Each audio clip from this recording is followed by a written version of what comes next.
നമ്മളെ തമിഴ്നാട്ടിലെ വെല്ലൂരിൽ നടക്കുന്ന നാടൻ വിത്ത് ഇനങ്ങളുടെ പ്രദർശനവും വിൽപ്പനയുമാണ്. ഇതിനുവേണ്ടി ഇവിടെ എത്തിയിട്ടുള്ളത് ഈ കേരളത്തിൽ നിന്ന് നിസാമുദ്ദീൻ ക, ഷെരീഫ് പാറയിൽ ഞാൻ, ഇവിടെ Nizamuddin village Nejmal village officer, ഇവരൊക്കെയാണ് ഇപ്പോൾ ഇവിടെ എത്തിയിട്ടുള്ളത്. ഇപ്പോൾ കേരളത്തിനൊക്കെ കണ്ടുപഠിക്കേണ്ട മാതൃകയാണ്, പക്ഷേ നമ്മളവിടെ ഒന്നും നടപ്പാവില്ല. കുറുന്തോട്ടിയുടെ വിത്തടക്കം ഡ്യൂപ്ലിക്കേറ്റ് ആണ് നമ്മളിവിടെ ചെയ്തുകൊണ്ടിരിക്കുന്നത്. ഈ ഞാനൊക്കെ എല്ലാവർക്കും കൊടുത്തുകൊണ്ടിരിക്കുന്ന അടത്താപ്പ്, അത് ഇവിടെ വന്നപ്പോൾ അതിൻ്റെ വില മനസ്സിലാവുന്നത്. വയറിൻ്റെ അസുഖങ്ങൾക്ക് വേണ്ടി ഇവിടെ ഏറ്റവും കൂടുതൽ പേര് ഇത് ഉപയോഗിക്കുന്നുണ്ട്. ഇതിൻ്റെ പൊടിയായിട്ട് ഉപയോഗിക്കുന്നുണ്ട്. ഇത് ജ്യൂസുമായി ബന്ധപ്പെട്ടിപ്പോൾ നമുക്ക് കിട്ടാനുണ്ട്. അപ്പം നമ്മളുടെ വിത്തുകൾ നമുക്കൊരു വിലയല്ല, അത് വിലയില്ല എന്നുള്ളത് നമ്മൾ വിലയില്ലാതാക്കി തീർത്തതാണ്. ശരിക്കും നാടൻ ഇനങ്ങളാണ് നമ്മൾ ഉപയോഗിക്കേണ്ടത്.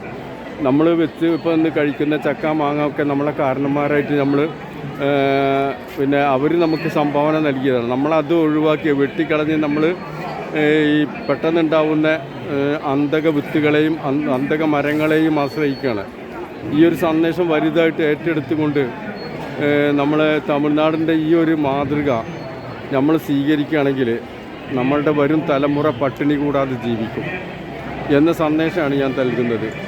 സുഹൃത്തുക്കളെ, അപൂർവമായിട്ടുള്ള വിത്തുകളാണ് ഇവിടെ എനിക്ക് കാണാൻ കഴിഞ്ഞത്.